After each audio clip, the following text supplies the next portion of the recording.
जनी सर्व सुखी असा कोण आहे. विचारे मना तूची शोधून पाहे. मनात वाचिरे पूर्व संचित केले. तया सारखे भोगणे प्राप्त झाले. जय जय रघुवीर समर्थ. पुंडलिक वरदा हर विठ्ठल श्री ज्ञानदेव तुकाराम पंढरीनाथ महाराज की जय. आपल्या भारतीय संस्कृतीमध्ये एक खूप सुंदर लोककथा आहे. कथा अशी आहे की एक राजा असतो. त्याच्याकडे सर्व काही आहे. सत्ता आहे, संपत्ती आहे, वैभव आहे, साम्राज्य आहे त्याचं. पण त्याला सुख, समाधान असं प्राप्त होत नाही आहे. आणि त्याला त्याची जाणीव आहे की मला जे समाधान पाहिजे, की जे सुखी आयुष्य पाहिजे, तसं नाही मिळत आहे. म्हणून मग त्यांनी आपल्या कुलपुरोहितांना हा प्रश्न केला आहे की मी सुखी होईन असा काहीतरी मला मार्ग सांगा. त्या पुरोहितांच्या लक्षात आलं काय घोळ आहे तो.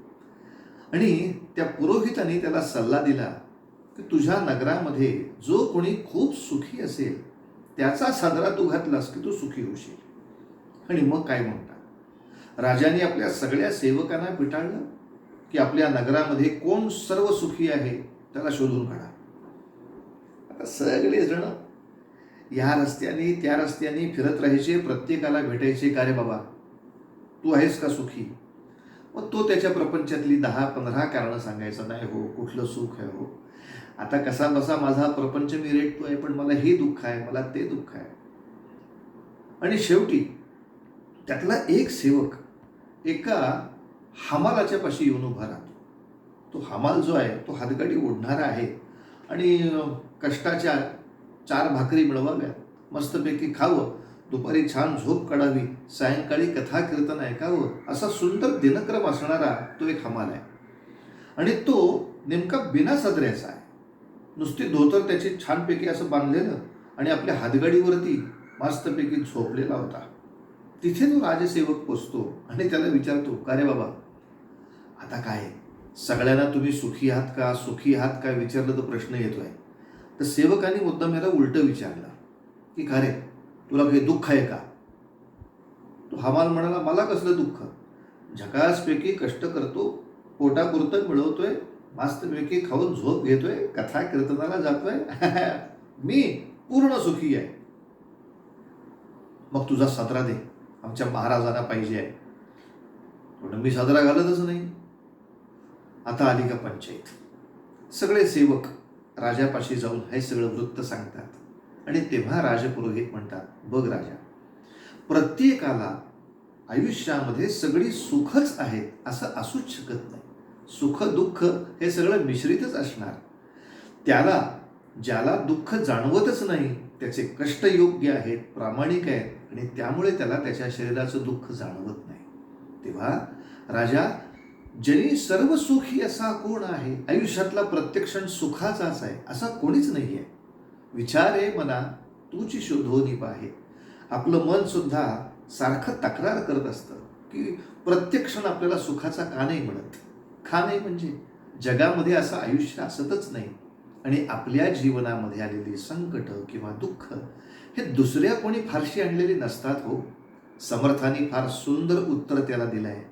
मनात वाचिरे पूर्वसंचित केले, तयासारखे भोगणे प्राप्त झाले. इथे काही शब्दांचा अर्थ आपण निश्चित लक्षात घेऊया. आपण जे आत्ता करत असतो त्या कृतीला क्रियमाण असं म्हणतात. आपण जे भोगत असतो त्याला प्रारब्ध असं म्हणतात. आणि क्रियमाणामुळे जे तयार झालंय पण अजून भोगायचं राहिलंय त्याला संचित म्हणतात. म्हणून आपण जेव्हा ठेव ठेवतो त्याला आपण संचित ठेव योजना अशा तऱ्हेची नावं देत असतो. आणखीन सोप्या शब्दात सांगायचं तर मी आत्ता काम करतोय आणि पगार मिळवतोय, हे माझं क्रियमाण आहे. त्या पगारातली एक विशिष्ट रक्कम मी उपभोगतोय, ते माझं प्रारब्ध चालू आहे. आणि जे मी उपभोगण्यासाठी शिल्लक ठेवली आहे ते माझं संचित आहे. आणि आपली संस्कृती परंपरा असं सांगते की मनुष्य जन्मजन्म जे जे करत राहतो ते काही प्रमाणात भोगतो आणि काही प्रमाणात साठत जातं. मग ते पुण्य असो पाप असो. पुण्य केलं तर चांगलं साठत जातं, जेवढं पाप केलं असेल तेवढं वाईट साठत जातं आणि मग ते त्या त्या क्रमाने भोगावं लागतं. मग आयुष्यामध्ये पूर्वी जे जे काही चांगलं केलं असेल ते सुखाच्या रूपाने आलंय, जे जे काही वाईट झालं असेल चुकून आपल्या हातून ते पातकाच्या रूपाने किंवा यातनेच्या रूपाने आलंय. दुसऱ्या कोणी तुला काही त्रास दिलेला नाही बाळा. तेव्हा जगावर वैतागू नको, लोकांवर वैतागू नको. विचार कर की जगात सगळ्या पद्धतीनं सर्व सुखी असं कोणी नसतं. मनात वाचिरे पूर्वसंचित केले, तया सारखे भोगणे प्राप्त झाले. म्हणून साधकाने आपल्या जीवनामध्ये आत्ता दुःख आहे याच्यावरती फार विचार न करता, फार त्रागा करून न घेता, आत्ता तुझ्या हातात काय आहे, तुझं क्रियमाण तुझ्या हातात आहे. तर पुढचं जीवन आपलं साधकाचं यशस्वी कसं होईल असं क्रियमाण तू चालू ठेव, की मग तुला पुढच्या जीवनामध्ये अशा दुःखाचा कधीही त्रास होणार नाही. समर्थांनी फार मोलाचा संदेश हा आपल्याला दिलेला आहे. तो संदेश लक्षात घेऊन आपण आपल्या जीवनातल्या सुखदुःखांकडे पाहण्याची आपल्या मनाला सवय लावूया. जय जय रघुवीर समर्थ.